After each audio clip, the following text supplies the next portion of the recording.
All right, everyone, welcome back. Thank you for joining the Fight with Teddy Atlas. I'm Teddy Atlas III, and joined as always by International Boxing Hall of Famer, my main man, the voice of combat, Teddy Atlas. How you doing, bud? Good, buddy.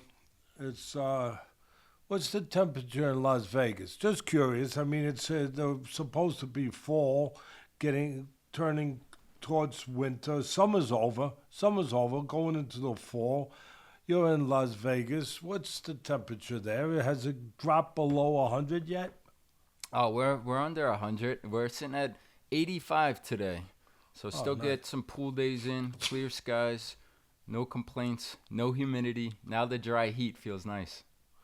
Beautiful. Speaking of heat, before we start with the punching part of what gets everybody's blood pressure boiling on this show, let's remind people, or remind me, but I want to remind people of when we started with the, 2 weeks ago when the football season started.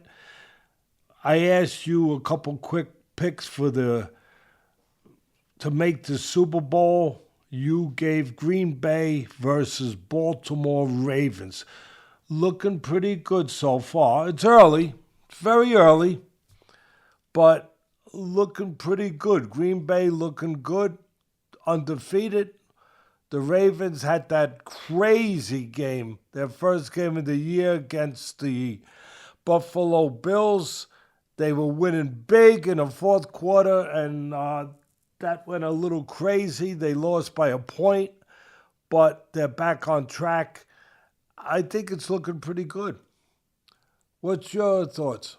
Yeah, I like where we stand. I mean, they don't give out the Lombardi trophy after 2 weeks, obviously. There's a long season to go. And in football, the key is injuries, right? And to certain positions in the key players. If those teams stay healthy and those key players, most importantly being the quarterback, stay healthy, I like my shot. I like my chances there. I like the way it might play out. I think it's a great start for both of these teams. I think Green Bay has become the favorite probably in the NFC for most people now, behind the Super Bowl champion Eagles. And I think the Ravens and the Bills are probably the two top teams right now early on in the season. So we will keep tabs on that. And I will definitely. I know if it's looking good come later in the season, we're going to talk about that some more. Yeah, I mean, and look, we're always fully transparent. If it's not, we'll say, hey, glad you guys are concentrating on the boxing. That's all. You know, we'll swivel around. But, yeah, you just reminded me of Customato. You know, he used to remind me that how good guys would look, and certain commentators would say, oh, man, this guy looks good for, 4 rounds, 5 rounds. And he used to say, last time I checked, there ain't no world title that's 4 or 5 rounds. They don't give you a belt for that. So, like that's you right. said, it's early in the year. All right. After an incredible weekend last week, just great fights, and of course the fight everybody was waiting for, Canelo and Crawford, the fight of the decade, whatever way you want to dress it up. It slowed down a little bit this weekend. Take us away there, buddy. Yeah, no, absolutely. I just wanted to say, you started on asking me about the temperature here and the heat. And I just want people to remember that we are firemen. We live in the heat. But I'm wearing a new shirt. This is from Boxer Ben Amana, dear friend of ours. They have great stuff, but this line will be coming soon. We'll tease more, but it's going to be Teddy's Fireman collection with Boxer collab coming out soon. So since I'm wearing it, I'm usually wearing some different gear. I just wanted to touch on that, made me think of it. But anyway, yeah, let's get right into it, bud. As long as you're showing it, bud. I know you're not you haven't done modeling in your career. You've done a lot of good things, bud. Really, great scout. Everything else, doing a great job here. Not modeling, although you could have been. You're a good-looking guy. Turn around. Can we see the back, please? Let's do it right. Oh, there it is. Even Richie's getting out of his seat to take a look. All right, there it is. And there'll be some different versions coming. This is just one, which is a prototype, and we'll have more coming soon and be able to share that to everybody. All right, let's take it away now. Yeah, let's do it. So you said it. We had a monster week last week with Canelo and Crawford, and not as much action to cover this week. It should be a little bit shorter as we recap. But with that being said, we did still have a former world champion fighting in Australia on Thursday, as well as two current world champions that fought on Saturday, which we will recap. So with the first one, that was Liam Paro, bud, former champion at 140 pounds. He had beat Subriel Matias for the belt, and then he lost his title to Richardson Hitchens. This was another second fight now since his first loss, bouncing back in the win column. Wanted to watch this fight, bud. It seemed like it was really good action. We have our new platform, The Ropes, and some of our community members were talking about it, and they were trying to... I said, where do you guys watch it? And they said, well, it was on KO TV, and I don't get that, and I know you don't either, so we looked on YouTube, we looked for the clips, we couldn't get the full fight, so we can't fully recap it, but we were able to get some highlights and enough to be able to touch on the former world champion Liam Paro and his decision win versus David Papot. So, looked like it was a good fight, but I know, again, we didn't get to see much of it. The little you did, Paro's eye closed up, fought through it. Looked like it was a really good fight, good exchanges, back and forth. In the end, Paro back in the win column. What'd you make of it? Yeah, first thing, what you brought out, which I'm glad you did, could the promoters make it any harder to find these freaking fights? I mean,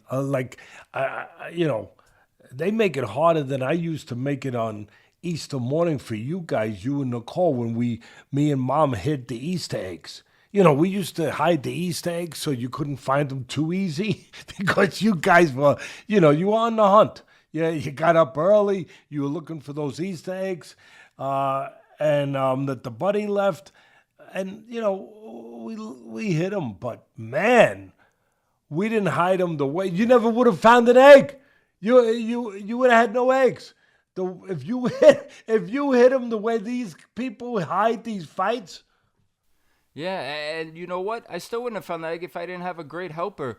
I want to give a little shout out. Matt Borgerson, he's one of our members in our community, The Ropes. He told me, he said it's on KO Sports. I said, what is that? Right? So with his help, I might not have found the highlights. So thank you, Matt.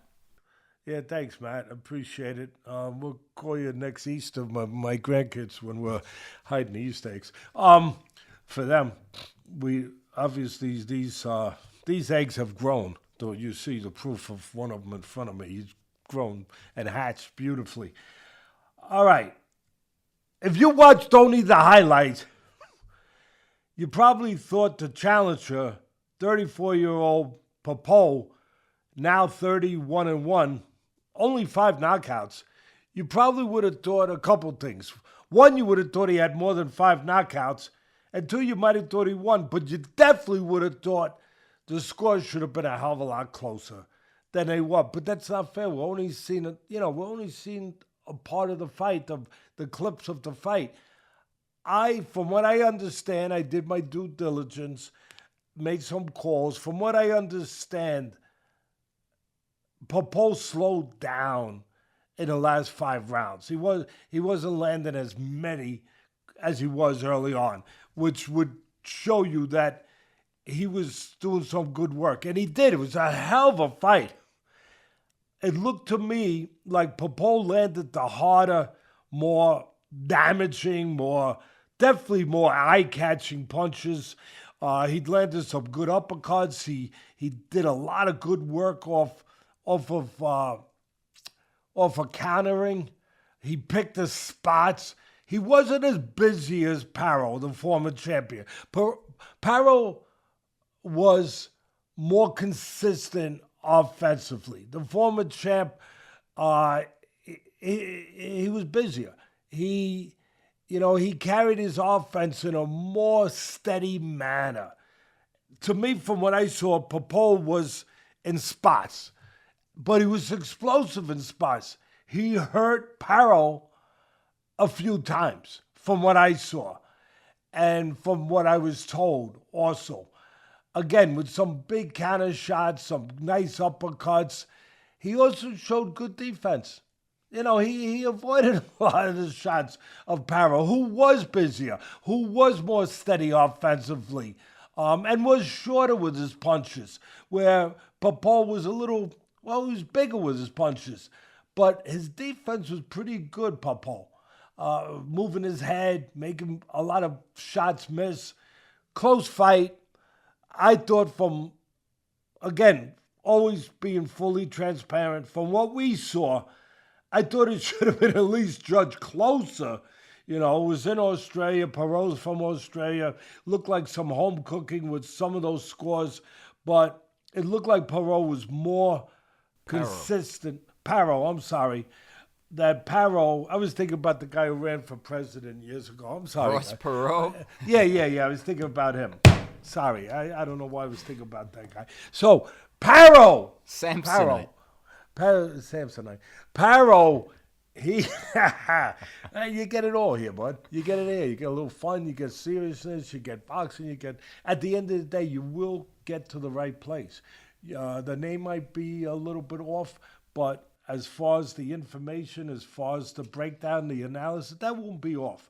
Paro, I thought, deserved it from what I saw, just did a little more consistent work. And I'll tell you, Papot, he didn't really lose because nobody knew who he was. And he's 34 years old now. He's popping up in a big fight. He was undefeated going in. So now he'll get some good fights from this. He'll get some eyeballs on him now. And I'm happy for him. I'm happy.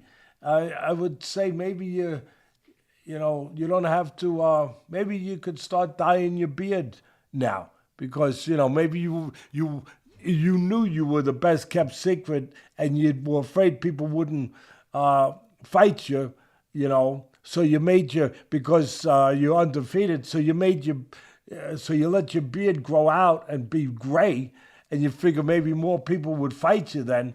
I'll tell you, you looked older than 34, but you fought damn well. You made a name for yourself. You made a mark for yourself. Good fight. Next. Yeah, he did make a name for himself. He made a mark, and we'll see if we get a rematch there, and that all of us could actually tune in and watch it next time. Liam Paro's fun to watch. We said former world champion. He's got good size, southpaw.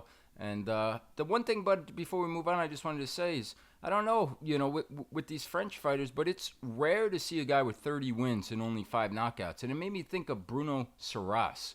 When Bruno Saras pulled off the monster upset versus Jaime Munguia, he only had 4 knockouts at that time. So true.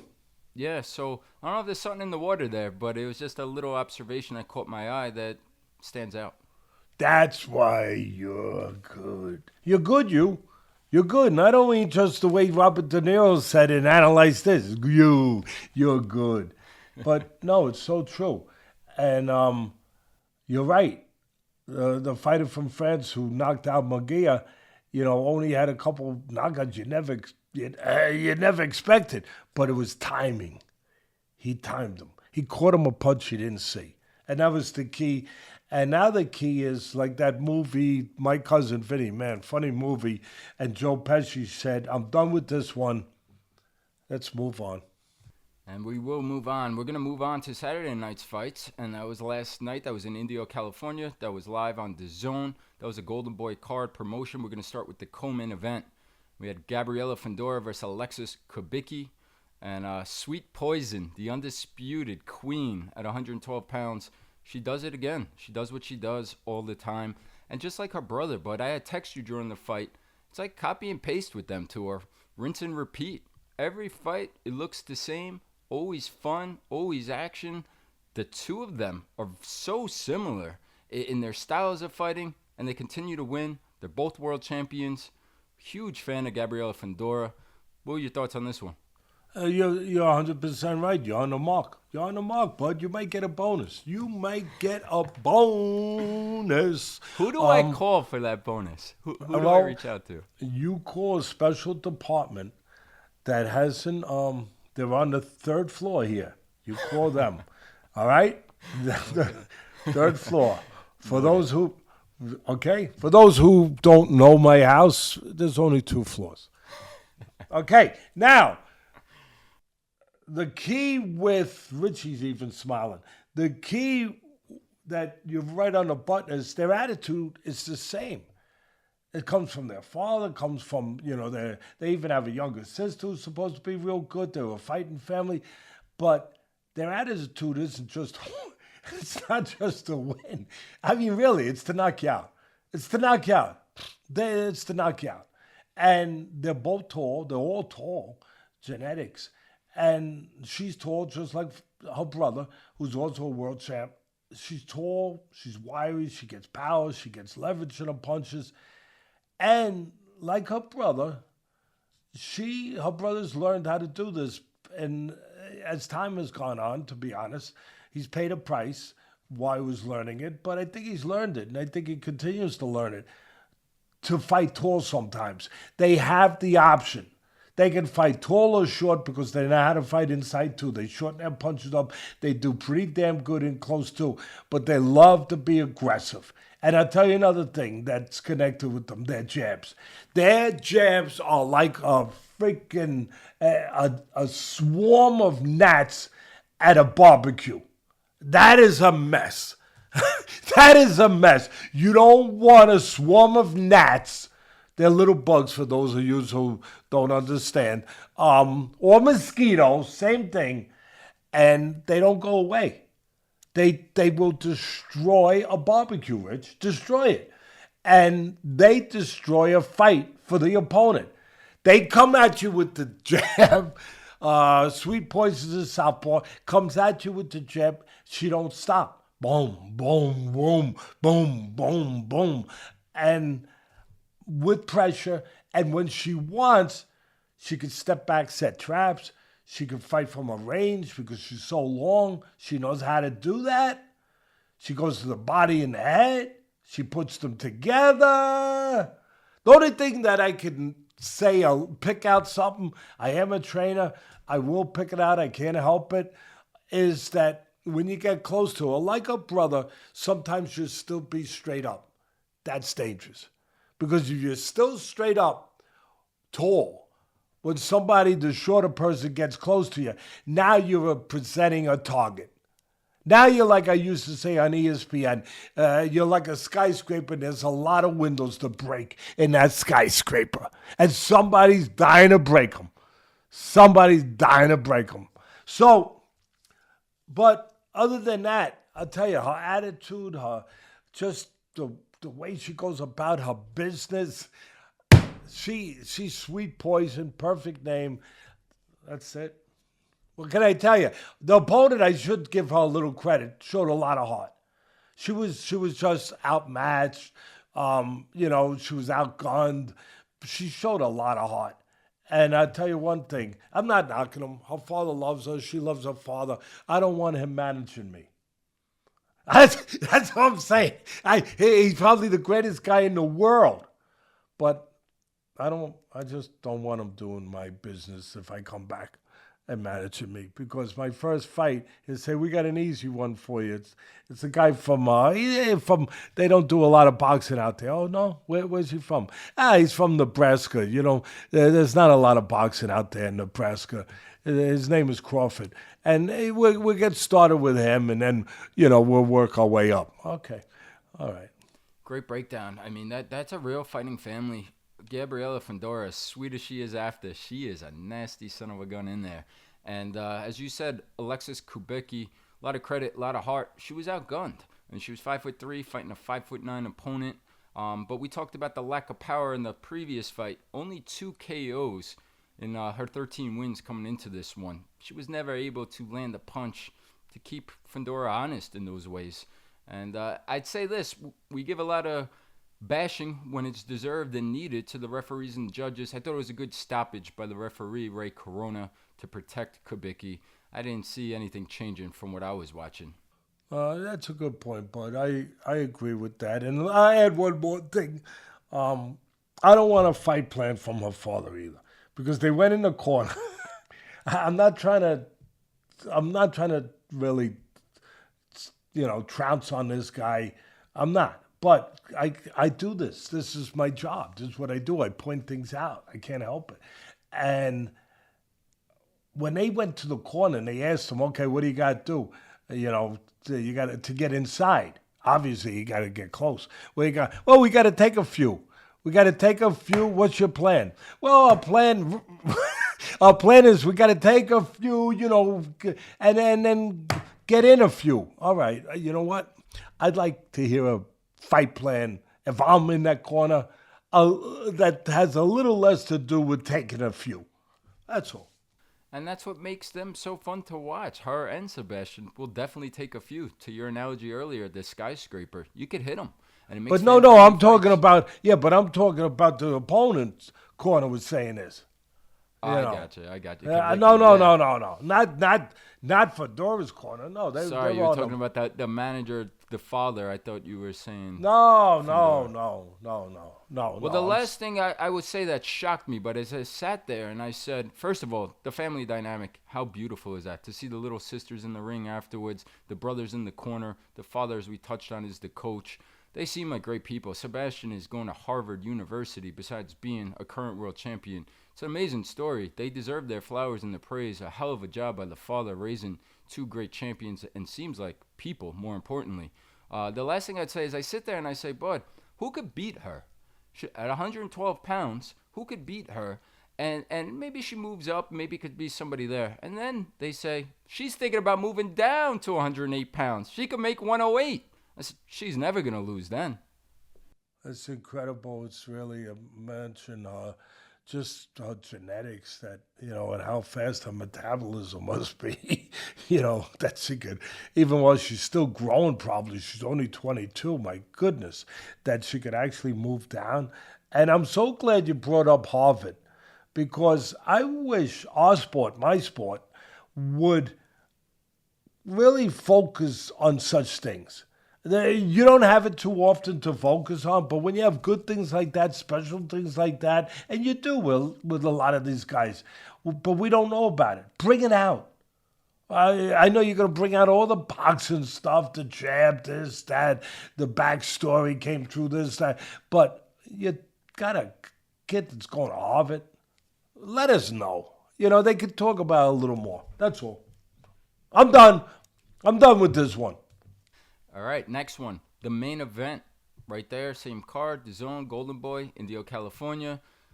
We just talked about 112-pound ladies. Well, the guys, 105-pounders, Oscar Collazo and Jayson Vayson. This was the WBO World Minimum title was on the line. And it wouldn't be a weekend of boxing. I don't like that name. I'm sorry, I don't. There's nothing minimal about my business, about our business, about the sweet side, about climbing in that ring. There's nothing minimal. Call it something else. I don't know. Call it something else. Airweight, paperweight. I don't know. I'm not saying that, but I would give me 5 minutes. I'd come up with a better name than minimum. Please. Yeah, we have the flies. We have the bantams. Obviously, bigger at 126. The feathers. Maybe we could think and we'll brainstorm. Let us get some comments in there. What should be the 105 weight class be called if we're gonna change it from the minimum?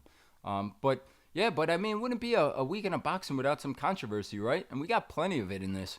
I'm sitting there watching the fight last night, and Collazo started off. He was scored a knockdown. He was credited for earlier in the fight. Wasn't the cleanest punch, but he was awarded the knockdown. And then Vayson starts coming on. He starts to land some nice body shots. He hurt Collazo. Started to make it a very interesting fight.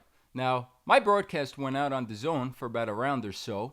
So I'm not sure what happened in between there, but when I got back, it continued to be that close fight. And very much so to the point, Bud, that I was ready to go check what's the live line on this. Collazo was minus 1,500 coming in, monster favorite, and he was starting to have a rough time where it felt like Vayson might be worth a little play and some small odds off of the action I was watching. And then out of nowhere, I thought the referee stopped the fight, but he didn't. The corner stops the fight. And you text me perfectly, Bud. And I couldn't agree more and think of anything else. It's incompetence or it's corruption. And I don't know how somebody could be that incompetent. We're talking about a world title fight. We're talking about this kid's first trip to America. Everything he's worked for his whole life, and he's in it. To get that taken away from him by his own handlers and own supporters? Or was it corruption?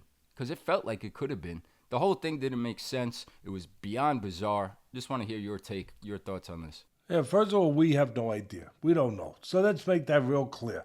We don't know. But we can guess, we can conjecture, we can, look at things. That's our job. just like you guys look at it. We could, try to come up with some kind of sensible thoughts of what the possibilities could be. And at the end of the day, we don't know. Only they know. Maybe the corner guy loves this kid like a son. And maybe he's not that experienced in boxing. And maybe he just panicked. Maybe he loves the kid so much that he just panicked. He said, no, I'm not letting him go. The fight had swayed.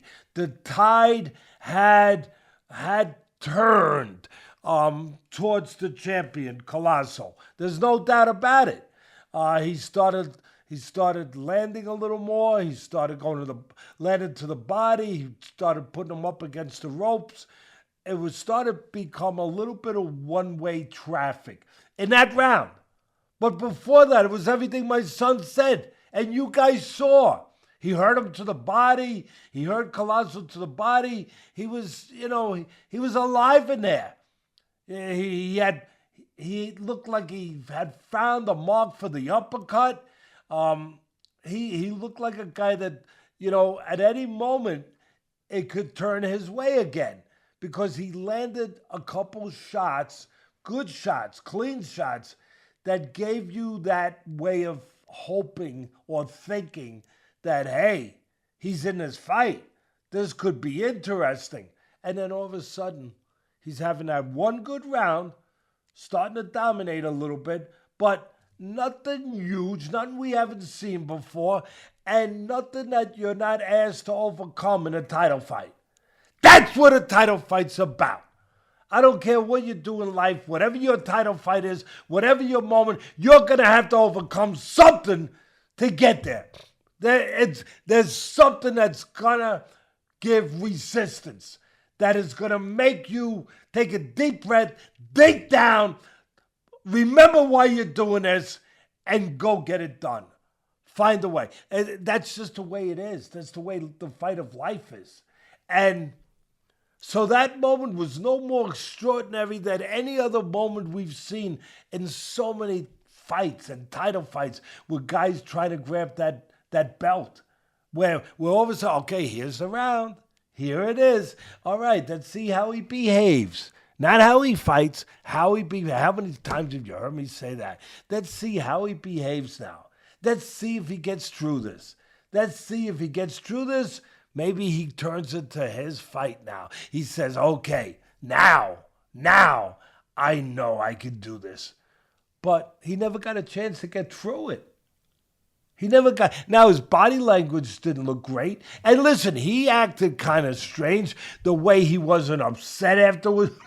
Maybe he's got such a close, son-father relationship with the trainer that he didn't want to say anything disparaging about him because he figured he's looking out for me. All right, I could buy it. I could buy that. And maybe like the Japanese background and culture and upbringing, he's Filipino. Maybe there's just something there where he's just respectful that way. 100%. 100%. But it was strange. It did make you do this. For those of you that don't have the visual, I'm scratching my head. It made you say, what the heck? He was just having a moment that we all have if we want to accomplish something big. Give him a chance to have that moment. Give him a chance to show you what's in him, what he can do with that moment. And again, his body language was not great, but maybe he gets past it. How many fights we never would be talking about? History would have been changed if they had been stopped at the point when the guy wasn't doing well. Oh my goodness. But can you think of how many champs wouldn't have been champs, and how many fights that became iconic fights wouldn't have became iconic fights if the corner had stopped it when he was going through a bad patch? That's what it was. That's the way I saw it. Anyway, I think I broke it down the best I can. I think you did too. That's the best I could give you.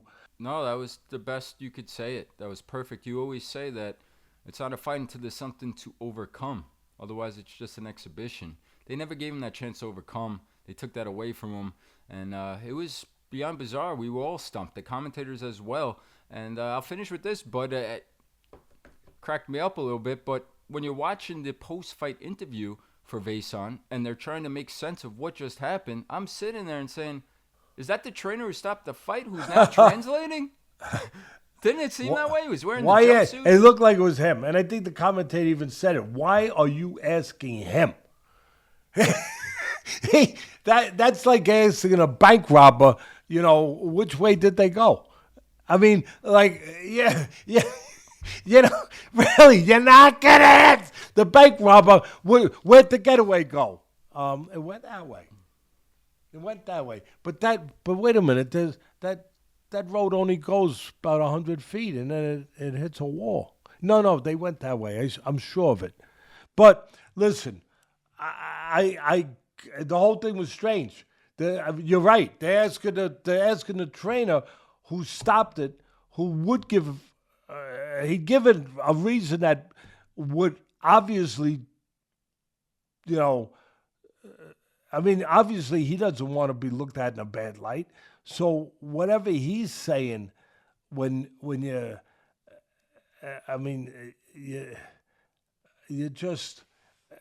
don't want him translating for the fighter because you don't know exactly what's going to be told from him because his side of the story, you would think he would want to defend what happened. No, it was very unfortunate, obviously, a serious matter for Vayson losing that opportunity, but you can't help but chuckle afterwards. It was like a Holiday Inn commercial. Are you a translator? No, but I stayed at a Holiday Inn last night. I mean, the whole thing. We covered it thoroughly. Hope you guys enjoyed those recaps, the breakdowns. There's going to be more action in weeks to come. I just want to let everybody know, and a reminder, Teddy's new community platform is out there, The Ropes. Check it out. We've got a lot of action, a lot of event dates now scheduled in, whether it's live Zoom with Teddy, whether it's Q&As and chats, whether it's fight companions for his live stream commentary, fight picks, training sessions, so much more. Take a peek. We'll get the link up on there as well here. And with that being said, Bud, before we keep it moving and close today's episode, I just want to take one quick pause. Thank our sponsor today, Athletic Greens. Athletic Greens introduces the new AG1 Next Gen. Now includes 5 clinically studied probiotic strains shown to support digestive and immune health with added vitamins and minerals. They've also now have new travel pack designs resulting in a much easier pour to improve the customer experience. So whether you guys are looking to boost your energy levels, support your immune system, or address gut health, Athletic Greens is the way to go. Simply visit athleticgreens.com/atlas to claim your special offer of 10 free travel packs with your first purchase. All right, bud. We're going to finish it up. We recapped all the fights, but we're going to do some of your historic content list and have some fun with the viewers out there. We're going to do a top 10 list. We're going to get right into it. You got a special one. I'll let you tell everybody what's this week's top 10 list. My favorite fight in the whole world. You don't have to have gloves on. You don't have to, get in a ring to make a living at boxing, which is obviously the profession I've been in for 50 years now, to be a fighter. So this one was inspired by my favorite fighter, the guy you're looking at, the guy who co-hosts the show, my son, because he's a fighter. He's a fighter for his family, his son, his nieces and nephews, his family, his sister, everybody, his wife, everybody that he loves. And I admire him for being that fighter. So, and not to mention, I don't know if I should make him, you want to do a quickie with the top? Real quick. All right, okay. Not to mention that is part of, put it back on and you're beautiful. You're great. You're handsome. You're handsome as hell. We but keep it out for this segment. Here, he obviously does not have hair on top of his head. And I said, let's do a segment of great. See, how fortunate he is that he's so handsome. Let's do a segment of the best fighters that were bald. I just thought it would be fun. I thought it would be fun. Now, here it is. I want to go right into it. But the first thing is I have to qualify things. I got to make a statement that's very important. A lot of you guys think, which it's not a knock, I did too. But a lot of you probably think that guys that you're thinking should be on this list that were bald really weren't legitimately bald. They shaved their heads. So I'm going to make a separation here. I know a lot of you guys go nuts. He's not on Teddy. Oh my God, he's not. He shaved his head. How do we know? I went to the Institute of Baldness. I went to Richie. I went to great lengths to make sure. And I spoke to the most renowned baldness experts in the world. And they gave me thumbs up on my list. They directed me. They looked at pictures. We looked at pictures of fighters, and when they were young in their career, when they were at different stages of their career, and if we saw traces of hair, you don't see traces of hair on my man here, do you? No, you don't. He would be. That's why he inspired this list. True baldness. So we looked at the pictures. And again, I had the greatest eyes of baldness on this, looking at it and say, no, there's some follicles. Am I saying it right? Some follicles? Hair. Yeah, some hair follicles. Okay, take him off. And when we finally got to the list, the 10 that really were bald.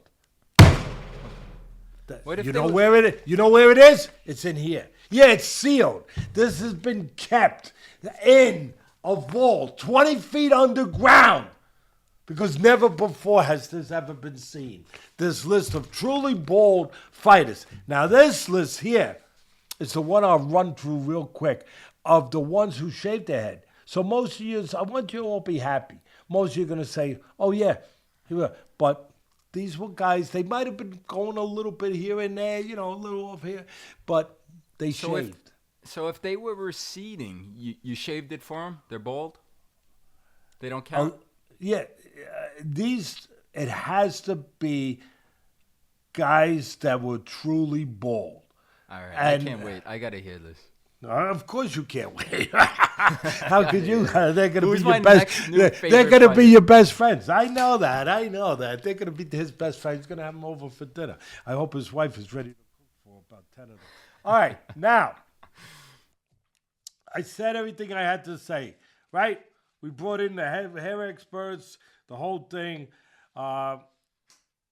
Again, the strict criterion that they had to really be bald. So, these are the greats to have actually shaved their domes. And you know what? With this list, usually I start at the bottom and I work my way up. But being that we're talking about at the top already, here, the head, we're going to actually start at the top and get right through it and work our way down. Start at the head. Start at the top. Okay, number 1 from Teddy Atlas on the greatest fighters that were bald, but they really shaved their heads. Okay, Marvin Hagler, the great one, the great middleweight champ. I have to start with him. It's a tough one, but I had to start. And by the way, I left the number 1 off. That's going to be on the authentic, legitimate, bald list. I left them off here. You know why? Because I wanted to save a surprise. Number 2, Jack Johnson, heavyweight champ, first black heavyweight champ in the history of the sport, one of my favorite fighters, did so much. He was so great. He was a pioneer. He did it all. He had footwork. He had defense. He put punches together back in the early 1900s. Incredible.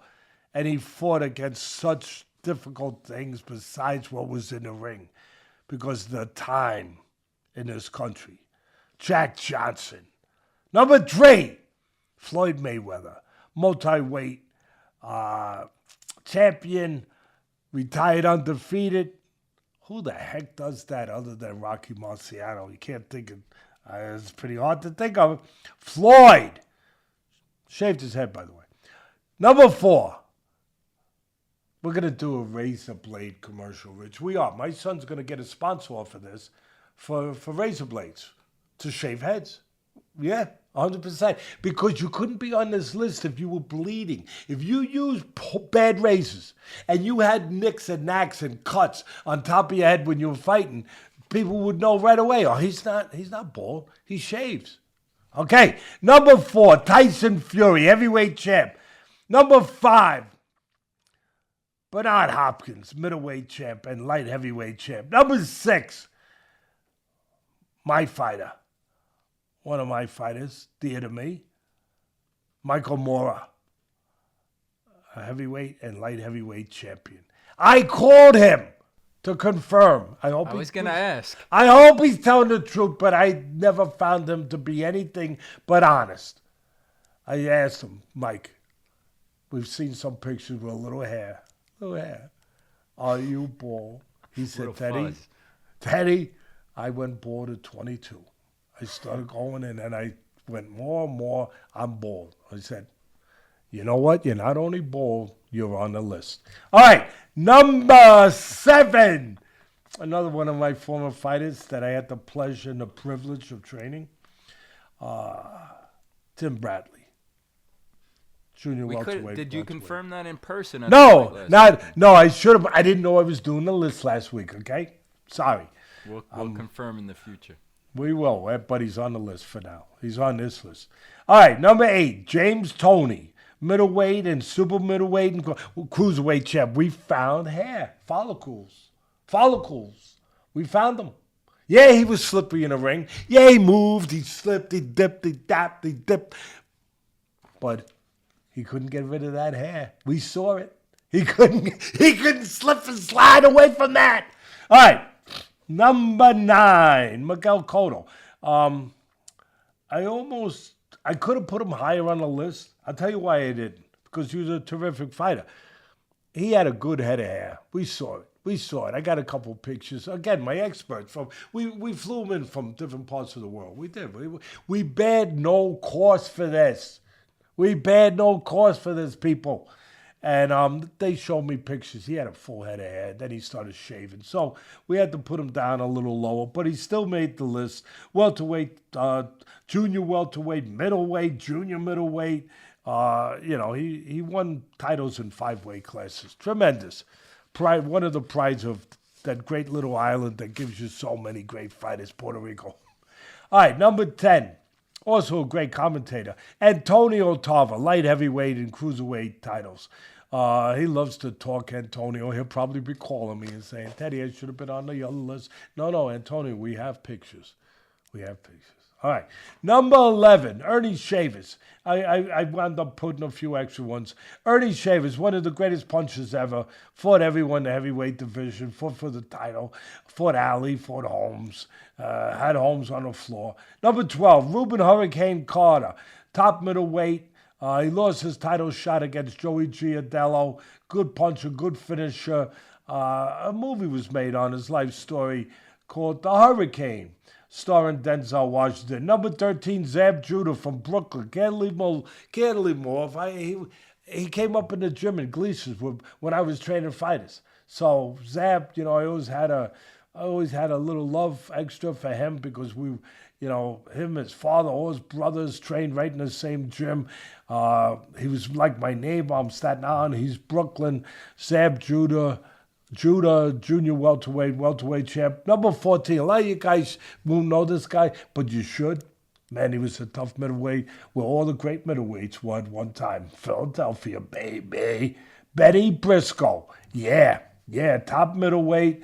53 knockouts in his career. He fought greats like Carlos Monzon and Marvin Hagler. If he don't have those greats around, he's probably middleweight champ. All right, David Tua. Got to put him there. What a left hook he had. Fought Lennox Lewis for the title. And finally, this one, you don't get this anywhere else. James Scott, he fought from Rahway Prison. Finished up at 19-2-1. He beat some top light heavyweights. He did. Fought from Rahway Prison. All right, there it is. Okay, you ready? Now, the actual one. Look at this. Look at this, people. We're going to open the envelope. For those of you who don't have the visual, you hear that noise? That's the envelope being opened after being sealed. In that envelope, 20 feet below the ground in a steel vault. And it comes out. Number one, truly bald-headed, like my son, who I love, and is handsome, and he's my favorite fighter. Bob Fitzsimmons. Yeah, Bob Fitzsimmons. He wound up going completely bald. He had a little hair early on, but he wound up going completely bald. He was the middleweight, light heavyweight, and heavyweight champion, and the inventor, the creator of the solo plexus punch, which he used to score many KOs in boxing history. All right, number two, my fighter, Michael Moorer. Yeah, heavyweight, light heavyweight world champion. Number three, and a southpaw, by the way. Number three, hell of a fighter. Fought a lot of great fighters. Southpaw heavyweight champion. 100%, buddy. Thank you. Number three, real baldies. Bobo Olsen. Yeah, 97 wins, 16 losses, 2 draws. Fought everyone. I mean, he fought Sugar Ray Robinson 4 times. He beat the great Kid Gavilander, Joey Maxim, and Randy Turpin. Oh, yeah, he belongs in there. Number 4, you'd be a little surprised here. A little more modern era. Kelly Pavlik, middleweight world champ, 40-3. Yeah, he was bald. Number 5, remember him? Yeah. James Bone Crusher Smith, 44-17-1. He finished up heavyweight world champ. All right, now I'm going to go back. For the people out there. I know I got the one man out there, my man, who loves when I go to the 1700s. I don't go that far. I don't know how he got that in his head. You know, I stopped in the early late 1800s, but we'll go back.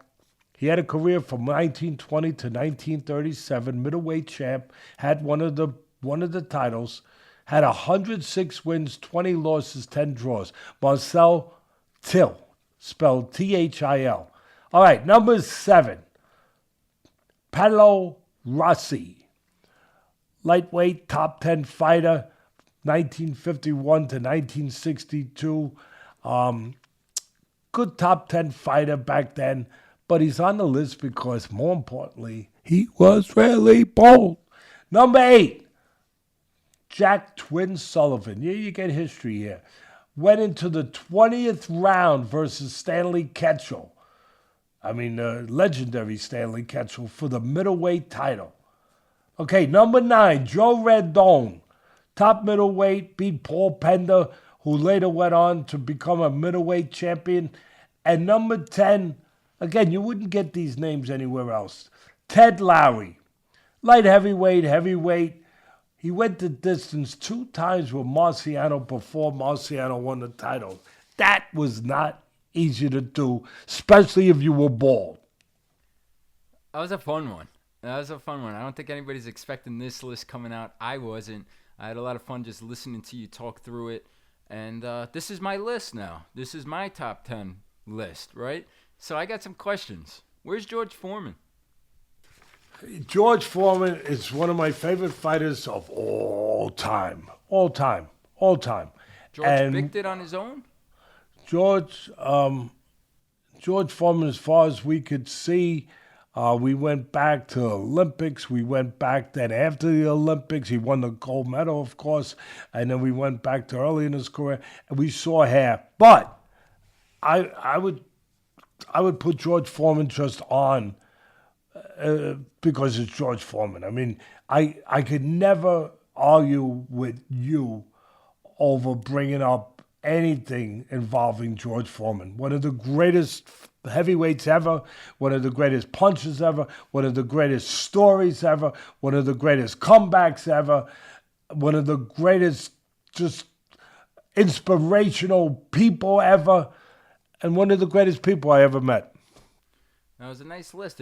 There's distinctions now. There's bald guys who shave it down to the skin. There's guys who foil, and you see the nice shiny heads, no shadow, right? You got a couple of those on that list. That got them out. We saw a few of those. My experts immediately removed them. Immediately. They're out. I said, okay, I didn't even know about that oil. And yeah, they're out. They put this thing on, the cellophane, whatever. Whatever. I'm calling it different things that it's not. But, because I have hair. I'm don't ask me what happened to my man. I don't know. It happens. Those things happen. But you know what? I always say, thank God he's good looking. They say it comes on the mom's side from genetics. I was getting it either way. But either way, my guy, Teddy the Fourth, I hope he's going to have a full set of hair. That makes me think, though, trainers, it's a lot of stress. You would think you would have lost some. You're still hanging on. A lot of trainers have good hair, shockingly. But Customato, bald, best trainer ever, bald guys. Yeah, we have to talk about that. But Cuz would be right there. Yeah, absolutely. For me, I think you might have mentioned him. I was laughing so hard I might have missed Tyson Fury, right? For the current guys. I mentioned him. He was high up. There. Yeah, I thought you did. Not truly bald, but on the list of shave. He's bald. No, we saw some hair. I'm telling you, bring it up with my expert. We flew some of them in from Sweden. That's all I can tell you. We flew them in from all different parts of the world, and maybe I made a mistake. Maybe, I brought two of them in from Switzerland. Maybe I could have made a mistake and they were expert yodelers. I'm not sure, Rich. Richie's hysterical over here. I don't know. But they identified as expert baldness guys, whatever. Well, I need some help. I think we can get a sponsor out of this, whether it's a trimming brand, whether it's Gillette razor blades. I need to keep this fresh and trimmed up. And if good. Not, maybe it's Propecia. Maybe we sponsored a turkey, and I go over there and I get some new hair. What do you think of that? Well, I think I like it. And here's the last one I like that I think of, just to throw one out there, of fighters that I enjoyed, former world champions that were bald. And I think he was bald. But your experts will check this for me. Kelly Pavlik, the pride of Youngstown. Well, I had him on, bud. He's on Kelly. He's on the real list. He's on Gotcha. This one that's going back in the envelope, and it's going back into the underground and back into the vault. The other one I think of, he wouldn't say greatest fighters, but Butterbean, right? I mean, Butterbean was going to be on that list, but I thought a lot of people would say, with the stuff going on now, with some of these events that are happening, and I give Jake Paul all the credit in the world. He does not disrespect our sport. He's working his way in there, and he's taking risks. So I give him credit. And he's doing a hell of a job for promotion. I think he's helped boxing. I think he's helped fighters. He's helped female fighters in his promotion. So, but I didn't want people saying, "Oh, Teddy, you're taken away from just a pure boxer." But he was Butterbean. He was, he got on the scene. He was an attraction. He was a novelty at the beginning. But I give the guy credit. He got in that ring, and yeah, he could have been on the list. But like I said, I've made a conscious decision not to put him, even though I like the guy a lot. He was on USA TV all the time. He was fighting those fights every month, it seemed like. But, he was fighting well-picked guys and well-chosen opponents. I wanted to pick guys that were, in the boxing realm and fighting a little, obviously, higher level of fights. Even though Butterbean finished up against Larry Holmes, but it was Larry Holmes, obviously, very late. No, this was a great list. You did a great job. You brought a lot of smiles to me and some laughs. I hope the viewers feel the same way. In this world and the times we live in, there's too much heartbreak and serious sometimes, and it's nice to break it up with something light and fun. So I hope you guys all enjoyed that. I know I did. And just final words, bud. We sign off for the week here. No, just piggyback off of what my son said. Let's be kind to each other. Let's be kinder. It won't take any hair off your head. And Gillette, let us know. I could use it. But this will be the last time you guys see this dome moving forward. I hope you enjoyed it. And as always, thank you for being with us. Please like, comment, subscribe. We'll be back again next week with more.